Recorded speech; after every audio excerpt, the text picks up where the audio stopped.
Elizabeth Warren went on Seth Meyers' show, and she showed her weaknesses here since she overwhelmingly likely plans on running for president in 2020. You're going to see how there are some instances where substantively she's not as strong as she should be, but also not as strong as she should be when it comes to messaging. Let's take a look. It does seem as though one of the things when you talk about how the rich are being taken care of, money is obviously playing a huge role in politics. And I feel as though the Democratic Party also has to answer for the large amounts of corporate money they've taken over the years. You don't take corporate PAC money, but do you think that the Democratic Party has to take a stronger stand against taking corporate money, or is that just the price of doing business? So look, I've been worried for a very long time about the impact of money in Washington. You know, money just doesn't talk in Washington. It shouts, it screams, it commands. But let's never lose sight of the fact that the Trump administration is the most corrupt administration in our lifetime. We can't forget it. And think about example after example that right now the Saudis can funnel money directly, indirectly into Trump's pockets through the Trump Hotel. That the head of the Environmental Protection Agency is a coal lobbyist. And can I tell you about Gary Cohn? Sure, go for it. Yeah, so here's the deal. So Trump is setting up his administration. This is a year and a half ago. He's setting up his administration. He brings in all these Goldman Sachs guys. I swear to you, they could have opened a branch office of Goldman Sachs right there in the White House. And it should be noted, this is the same Goldman Sachs that Donald Trump railed against Hillary Clinton for giving paid speeches to. Exactly that one. Okay, so he brings in these Goldman Sachs people, but one of them was very special. Gary Cohn was a major executive at Goldman Sachs, and he is going to be the special advisor to the president, economic advisor, to help get the tax laws changed. So Goldman Sachs gives Gary Cohn a little gift on the way out, $1/3 billion. I think of it as a sort of pre-bribe. And then Gary Cohn goes off and writes the tax laws, helps ram them through Congress, and Goldman Sachs makes billions of dollars off the change in the tax laws. Let's call this out for what it is: corruption, pure and simple. You mentioned the Saudis. I also want to ask about this because I feel like we tend to get so focused on what's happening in D.C. and what's specifically happening with this presidency. You wrote a letter today, I believe, to the commander of Central Command about this horrific bombing in Yemen, bombing that killed civilians, killed children. This is Saudi, this is the UAE, but it is U.S.-backed in that munitions, in that refueling and intelligence. Can you explain a little about what you asked for in that letter? Sure. So this is an unfolding humanitarian crisis, and the United States is not dropping bombs, but it is helping the Saudis with arms, it's helping the Saudis with refueling, and it now appears it's helping the Saudis target and pinpoint. I think that if the United States is going to be that directly involved in a humanitarian crisis, then the American people have a right to know exactly what's going on. So, as I've talked about before, I think it's relatively clear that Elizabeth Warren is the second best senator that we have. And obviously Bernie's number one. And I don't want to act like she's like the cadre of corporate Democrats, because she is better and we should give credit where credit is due. I don't think any of the hardcore corporate Democrats would have ever come up with the Consumer Financial Protection Bureau and prodded Obama to add that to Dodd-Frank. That's exactly what Elizabeth Warren did. So she does deserve credit for being better than the stable of corporate Democrats that pretty much run the show in Washington, D.C. Now, having said that, this clip really does demonstrate the good side and the bad side of Elizabeth Warren. So her answer on the corruption part, money in politics, was actually very good if you just subtract one part. So she talks about, okay, she doesn't take corporate PAC money. Great. That's wonderful. 100% support that. That's the way it should be. And she gives a great detailed breakdown of just how corrupt Donald Trump is, taking the Saudi money, for example, talking about how he brought Goldman Sachs into the administration, even though, he was railing against Goldman Sachs on the campaign trail. Totally support that kind of argument, because that's not something you hear other Democrats say, but it's totally true, because other Democrats want that Goldman Sachs money. So they're not going to bring that up, because they know that if they're ever in a position where they're running for president, they'd gladly take that money.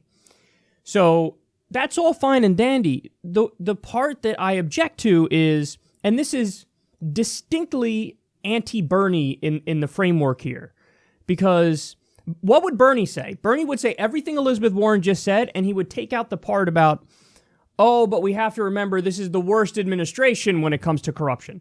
Now, why am I against that? It's actually true. I think that's true when you look at the numbers.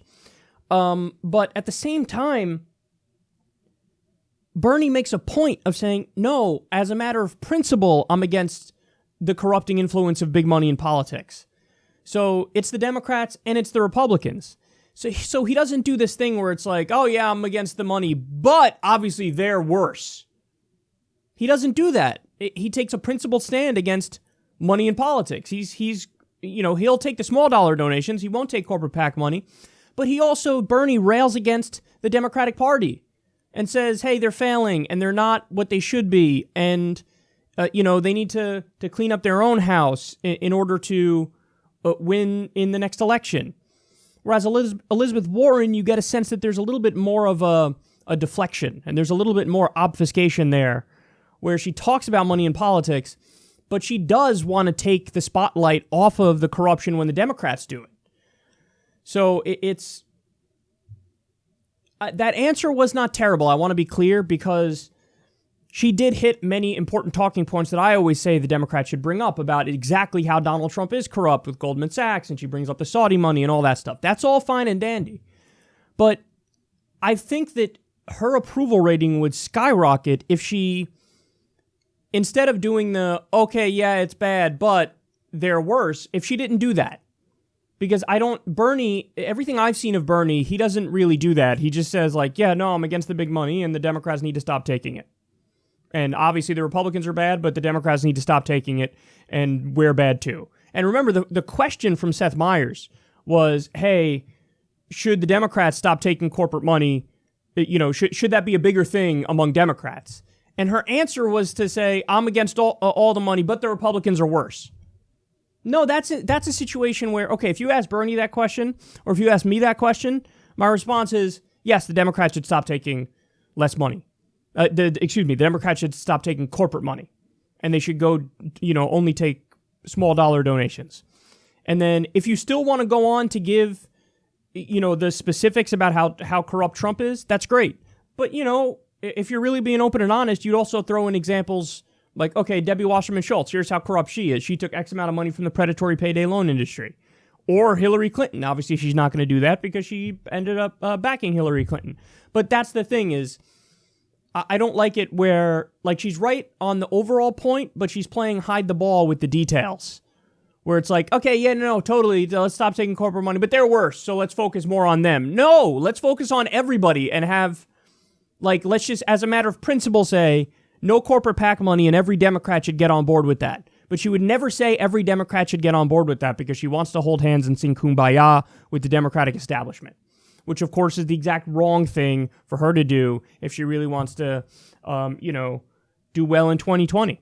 I've always said about Elizabeth Warren, I think she has wonderful instincts, but the instincts are beaten out of her by shitty corporate Democratic strategists. And the best example of that, I think, is when she came out, she flat out said I think it was the Donna Brazile revelation, and she was like, oh, yeah, the Bernie people were right and the primary was kind of rigged. And then Elizabeth Warren went on TV and she was asked, hey, what do you think about this? And she said, yeah, the primary was rigged. And then the host was shocked and was like, really? You're going to use that word? She was like, yeah, rigged. But then within a week, she was out backpedaling and saying, oh, no, did I say rigged? Maybe that's a little bit too strong of a word. I think what I should have said is... And, that my whole point was, no, you were right. I know what happened in that situation. She got behind closed doors with a bunch of Democratic strategists after she did that interview and it blew up. And they were like, you can't say that. Go back out there and change it, because if that sticks, then you're not going to have a chance in 2020. And it's like, no, you got it exactly backwards. She was right the first time, which is why it made news and why it was important. And then when you backpedaled, it came across as weak and also sniveling lying, because you were clearly doing a Machiavellian political calculation, which you shouldn't have done. Okay, putting all that aside now, let's get to the other portion of the answer. So Elizabeth Warren, one of very few Democrats, is probably her and Bernie and maybe just a handful of others who are like, oh shit, what's happening in Yemen is fucked up, son. This should stop. So she wrote, a meanly worded letter to whoever, saying, oh, come on with this. This is bad. I'm against this. This is bad. Don't massacre children. Thank you very much. But instead of outright saying, we should cease all arms and funding to Saudi Arabia, we should sanction them, we should kick them off the UN Human Rights Panel, instead of saying any of that stuff, what does she say? I think the American people have a right to know exactly what their tax dollars are going towards in terms of who it's arming and how this is all happening. What kind of weaselly, mealy-mouthed bullshit is that, Liz? And you know that's weaselly and mealy-mouthed. You know, because Elizabeth Warren is very smart. You're very smart. So we know that that's not how you respond to what fundamentally is, it's allegations of genocide happening. U.S.-backed genocide. So Saudi Arabia is blockading Yemen. They're not allowing in food and necessary medicine. There's now a cholera outbreak where millions of people have cholera, and they're not allowing in treatment for it.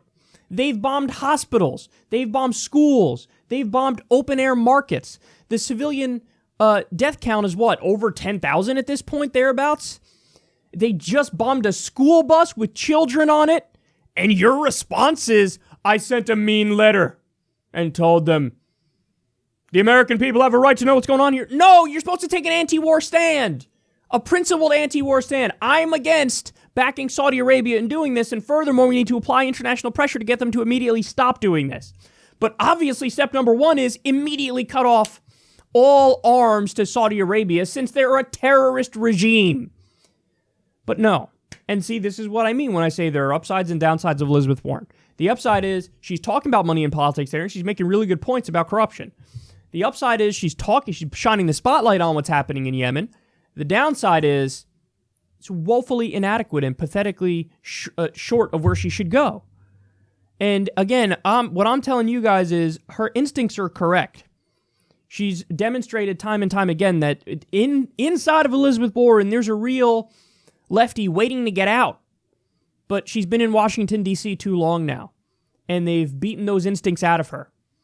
And every time she has a meeting with some high-paid consultant, they 100% of the time give her the wrong advice, and then she ends up going out there and, frankly, looking a little ridiculous. Because real lefties are going to look at this and go, how shameful is that? You're going to shine a spotlight on Yemen, but not call for ending it? Ending the slaughter of innocent children? Stopping arming Saudi Arabia? Then you're not taking a moral stand. You're doing fucking virtue signaling and posturing to try to appear like you're on the left, but you're not really advocating that left-wing position. And is it really that hard to say, hey, genocide should be, we shouldn't actively facilitate a genocide? I mean, that would seem to be like thing one on a list of what moral people would do. But no, she brings up Yemen and then she slams on the brakes before the logical conclusion. Come on, Liz. Come on. You think I wouldn't prefer Elizabeth Warren being president to Donald frickin' Trump? Of course I would.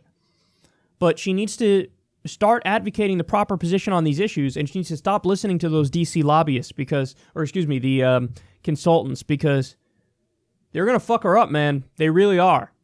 They're going to ruin whatever chance she has. So, take it for what it's worth. I hope that somehow she sees this, because she should recognize that this is not... I don't put Elizabeth Warren in the same category as Hillary Clinton. Hillary Clinton, I think, was so immensely corrupt and she's just the epitome of a corporatist neoliberal warmonger, that she was too far gone. And that I don't think there was, like, you could prod Hillary from the left and she would be more receptive than probably Donald Trump if you try to prod him from the left.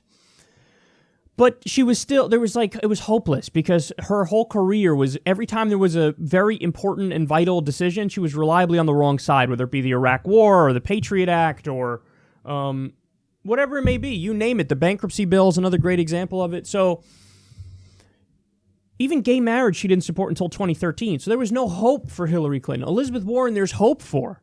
But she keeps fucking doing the doggy paddle in the wrong direction, for lack of a better way to describe that.